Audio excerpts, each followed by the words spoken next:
Today we're going to talk about drinks. Soft drinks. Soft drinks. Right, as opposed to hard. I didn't know that either. What? They're called soft drinks to distinguish them from hard drinks. Hard we talk liquor. about hard liquor. Right. Today we're going to talk about soft drinks. Right, soft drinks.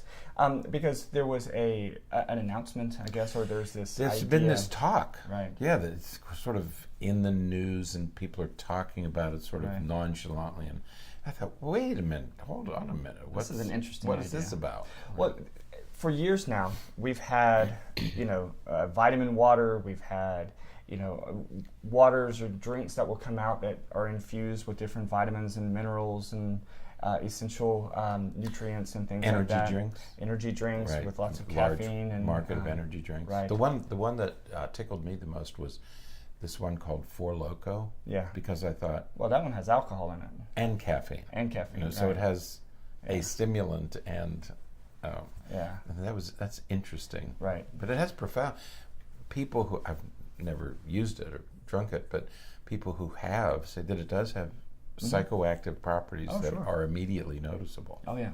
So, Yeah. But today we're going to talk more specifically about beverages that are infused with other substances.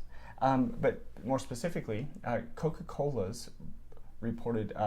They use the word serious talks in quotation marks. Or in Right. serious I love talks serious talks. about creating drinks that are infused with chemicals from marijuana. Yeah, and so what's being discussed is marijuana infused Coca Cola. Right. Coca Cola is the largest Right. beverage manufacturer in Right. the world. Okay? Yeah. So when it speaks, people listen Yeah. just because of its sheer size. And now, as I read this article, and this is an article from Psychology Today, Right. where they're talking about some of the, certainly some of the psychological aspects of this. Right. We don't know if it's going to be like Coca Cola, the actual beverage Coca Cola with marijuana infused. Coca Cola as a company own Yeah. all kinds of Water. different drinks. Yeah, They make water, they make teas, they Right. make I think all sorts Coca Cola owns Dasani. Dasani. Right. But they also own, I think they own vitamin water. Yes. So they own a lot of other drinks already. Right. And they may be looking at a new line of drinks that are infused with marijuana. Right. Now, two big things here. One is there is a history that we should discuss because Coca Cola. Right.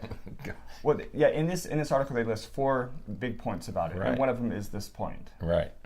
And the other thing is that when we talk about marijuana, there are hundreds of chemicals that comprise marijuana, and the big discussion is going to be between THC, which is the substance that makes you get high, Right. and CBD, Right.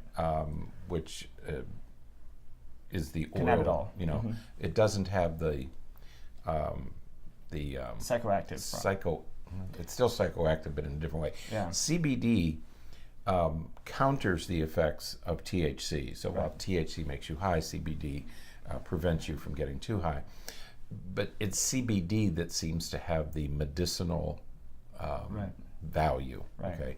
Not THC. Right, yeah. So the important issue is, am I ingesting THC or CBD? Right. That's- And I've read a few articles that there are articles out there that talk about the use of CBD Right. As opposed to THC. And then I've read some that say you actually, to get the full therapeutic benefits, you do need both.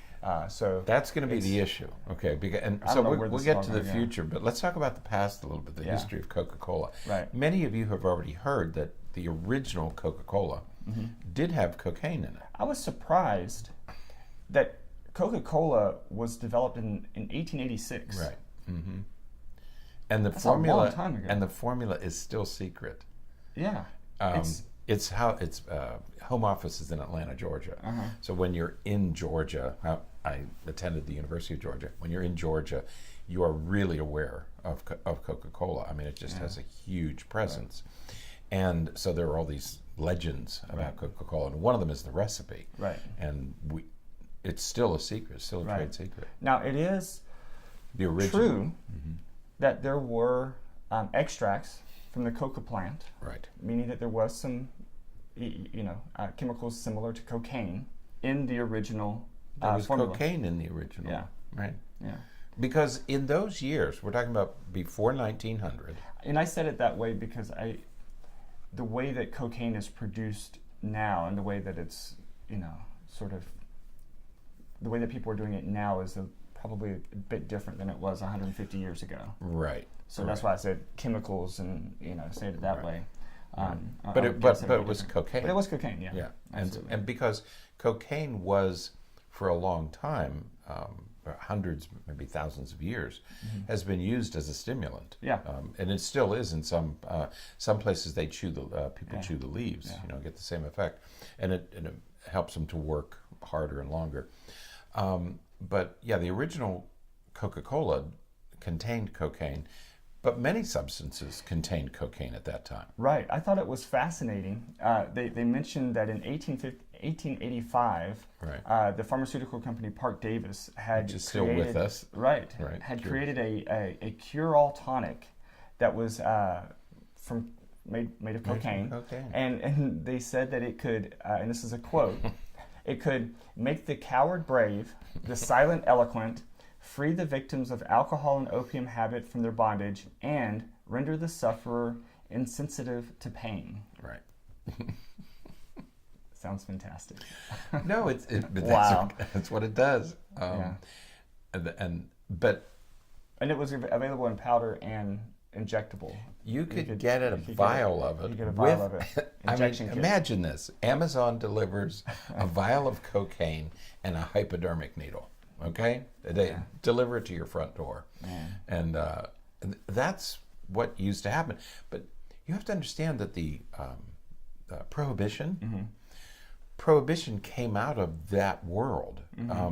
People were heavily addicted to drugs, and alcoholism was a far worse problem in these years than it is today. Right. I mean, we think alcohol is a problem today. It was a huge problem in those years, and that's what led to Prohibition, was the disastrous effects of drug and alcohol abuse during these years. How many companies were around in 1885 were still around today? Yeah. And all these, Eli Lilly, Park Davis, they're still with us today, these early drug companies. And that I found that astonishing too, because maybe Sears, but I can't think of many more that are still around today in their original form. And these drug companies have been around for a long time. Absolutely. But the original Coca-Cola it had two psychoactive substances. It had cocaine and it had caffeine. Okay. Right. And so Coca Cola, chocolate and, the Coca plant, cocaine, and caffeine. Yeah. Okay. So that's the first thing. Having a substance, a controlled substance such as marijuana, infused in a beverage created by Coca Cola is not new. Right. Cocaine infused, drug infused beverages are not new. Right. Okay. And and this is another interesting sideline. Coca Cola was a large company then, in the 1900s and the early 1900s. And they successfully lobbied to prevent getting cocaine put on the list of dangerous, habit-forming drugs. Curiously, marijuana was placed on that list, even though it's far less addictive and has properties similar to those of cocaine. Right. So Coca-Cola was able to use its influence to keep cocaine off the list of dangerous drugs.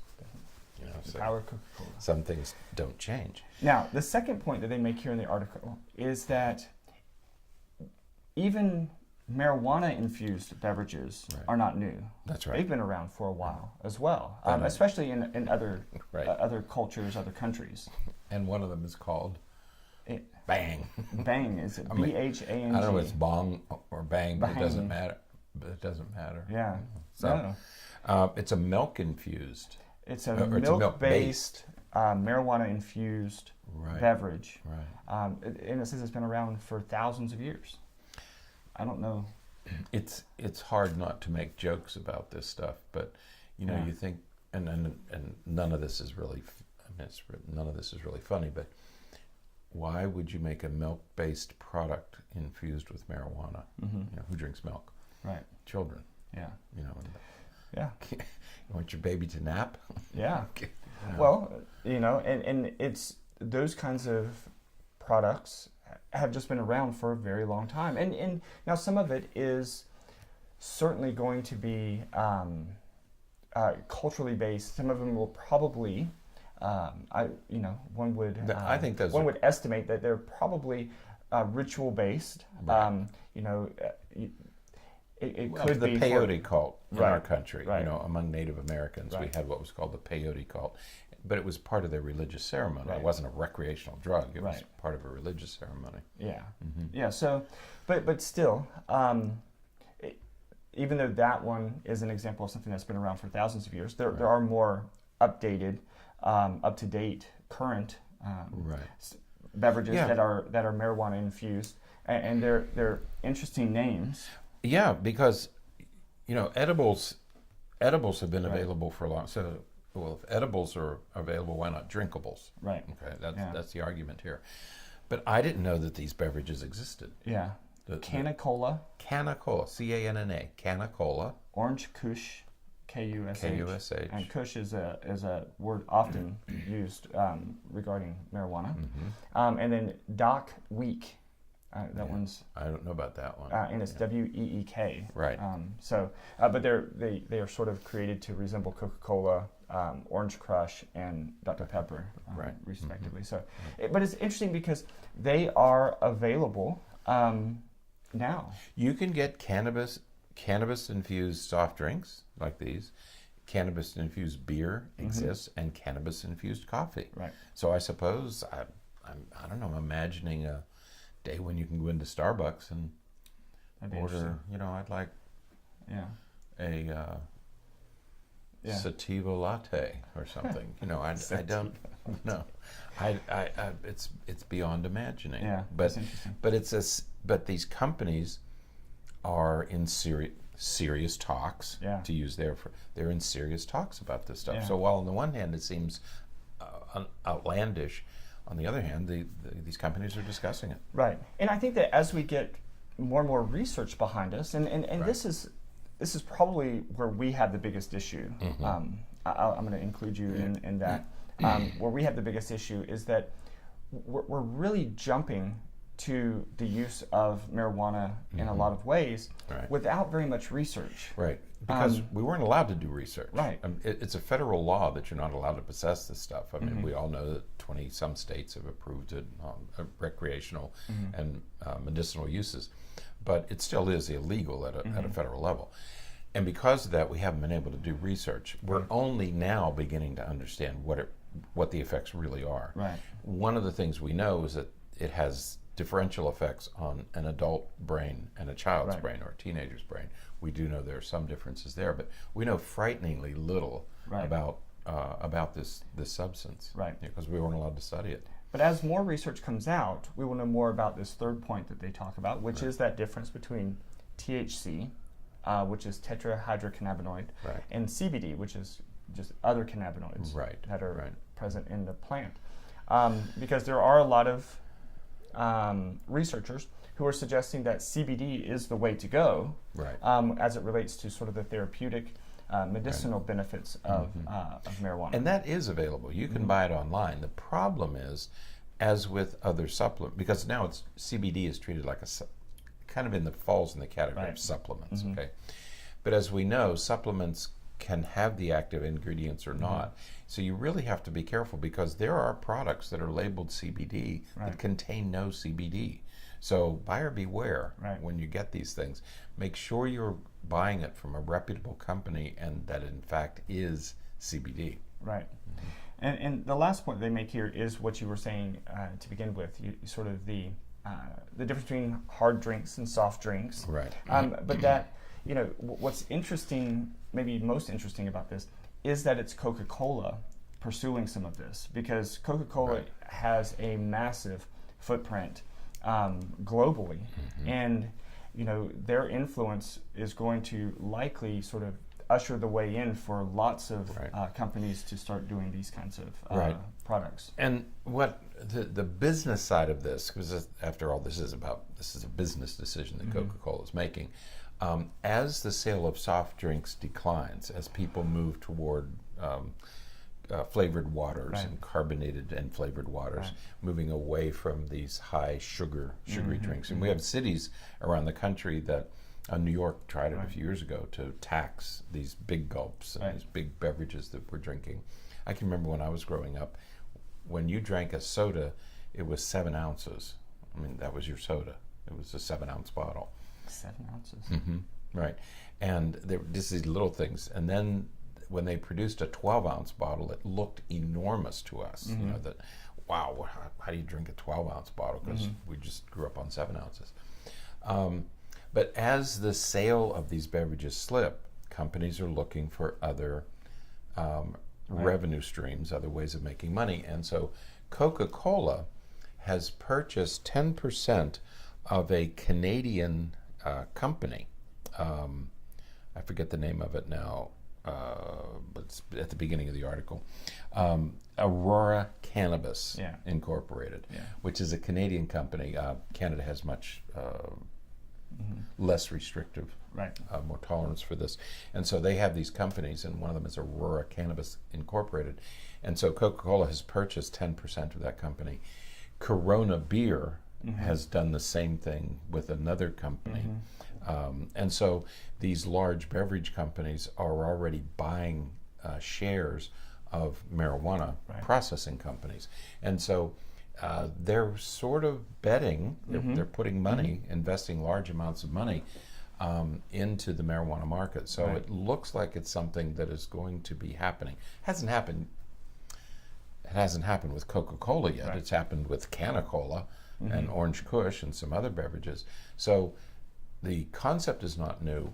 What is new is for it to be distributed by a company as large as Coca-Cola or Corona Beer. And it is important to say that it's this type of it's these types of risks that have kept Coca-Cola and other companies around for 150 years. That's right.